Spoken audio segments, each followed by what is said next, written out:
আমি আপনাদেরকে প্রত্যেককে এবং গোটা শান্তিপুরবাসী এবং বাংলার সমগ্র মানুষকে বাংলা নববর্ষের শুভেচ্ছা, অভিনন্দন, প্রণাম, ভালোবাসা।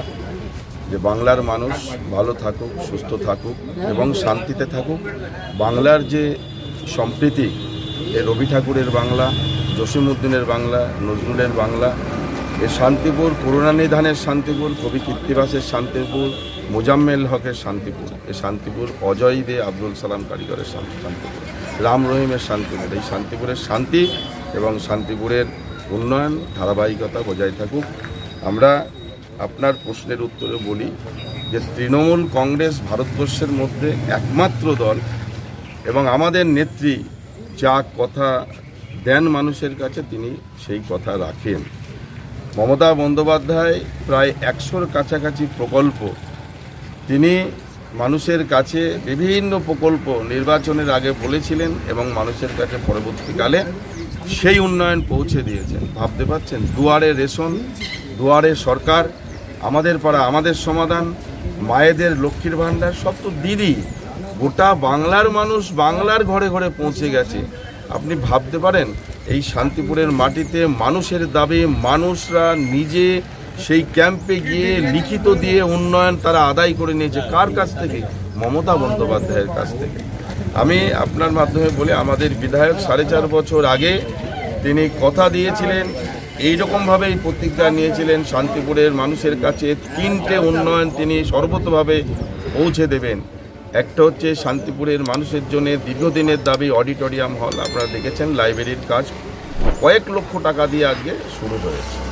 তিনি প্রতিজ্ঞাবদ্ধ হয়েছিলেন সেই নির্বাচনের সামনে যে হরিপুর অঞ্চলে চৌধুরীপাড়া থেকে বেলঘড়িয়া 1-এর ফুলিয়া বয়রা গ্রাম পর্যন্ত এই যে 40,000 পরিবার ভাগীরথীর তীরে ভাঙন নিয়ে রাতের বেলা আতঙ্কে তার বাচ্চা কাচ্চা ছেলে মেয়ে পিতা পুত্র নিয়ে আতঙ্কে বসবাস করত। তিনি বলেছিলেন নদী ভাঙন প্রতিরোধ আমি করবই। আমাদের বিধায়ক সেই কাজ 80% উপরে সেই কাজ কমপ্লিট হয়ে গেছে, এখনও কাজ চলছে। আজকে সেই ভাগীরথীর তীরবর্তী গরিব মেহনতি মানুষগুলো নিশ্চিন্তে রাতের বেলায় ঘুমায়। এটাই তো মানুষ ভোট দেয়, এই প্রতিনিধি নির্বাচিত করে এই জন্যে, কাজের জন্যে, মানুষ যাতে শান্তিতে পরিবার নিয়ে থাকে। এবং তিনি তৃতীয় প্রতিজ্ঞা করেছিলেন, শান্তিপুরের মানুষের দীর্ঘদিনের দাবি ছিল, বিভিন্ন সামাজিক সংস্থার দাবি ছিল, আপামর শান্তিপুরবাসীর দাবি ছিল এবং আমাদের প্রয়াত জননেতা অজয় দে আব্দুল সালাম কারিগর বহু চেষ্টা করেছিলেন শান্তিপুরের মানুষের জন্যে, মুমূর্ষ রোগীর জন্যে রক্তের প্রয়োজন যে ব্লাড ব্যাংক, সেই ব্লাড ব্যাংক নির্মাণ করার জন্য তিনি প্রতিজ্ঞাবদ্ধ হয়েছিলেন, পালন করেছেন। সবাই আপনারা জানেন শান্তিপুরে সেই ব্লাড ব্যাংকের উদ্বোধন হয়ে গেছে, কাজ চলছে। আজকে মানুষের কলকাতায় রক্তের জন্য যেতে হবে না, নবদ্বীপে যেতে হবে না, রানাঘাটে যেতে হবে না, শান্তিপুরের মানুষ শান্তিপুরের রক্ত পাবে। এটাই জন্যই তো মানুষ জনপ্রতিনিধি নির্বাচিত করে, মানুষ ভোট দেয়।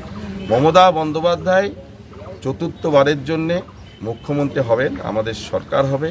মানুষ, বাংলার মানুষ সিদ্ধান্ত নিয়েছে, শুধু সময়ের অপেক্ষা। আর শান্তিপুরের মানুষ সিদ্ধান্ত নিয়েছেন, আমাদের বিধায়ক, প্রাক্তন বিধায়ক ডক্টর ব্রজকিশোর গোস্বামী এই নির্বাচনের আমাদের দলের প্রার্থী। দ্বিতীয়বারের জন্যে নবান্নে যাবেন শান্তিপুরের মানুষের কথা তুলে ধরবার জন্যে। এবং অন্যতম কারণ হচ্ছে শান্তিপুরের মানুষ এই 4.5 বছরে একটা কোথাও বোমের আওয়াজ শুনেনি। শান্তিপুরে একজন পরিবারও আজকে তার পিতৃহারা হয়নি, মাতৃহারা হয়নি, ভাতৃহারা হয়নি। আজকে কোনো মানুষ খুনের রাজনীতি শান্তিপুরে প্রতিষ্ঠিত কায়েম করতে পারেনি। আজকে বিধায়ক সমস্তভাবে আজকে সেই মানুষের পাশে থেকে শান্তি বজায় রেখেছেন এবং গোটা শান্তিপুরে 60টা জুয়ো আজকে 4.5 বছর ধরে বিধায়কের প্রচেষ্টায় বন্ধ হচ্ছে। এটাই তো মানুষ চায় যে সমস্ত পরিবার শান্তিতে বসবাস করে।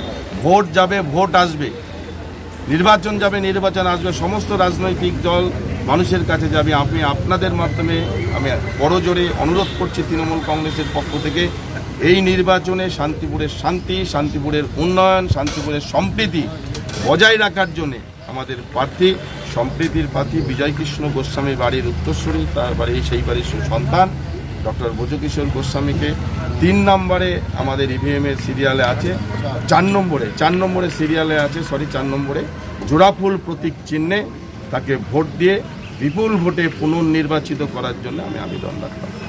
নাম পরিচয়।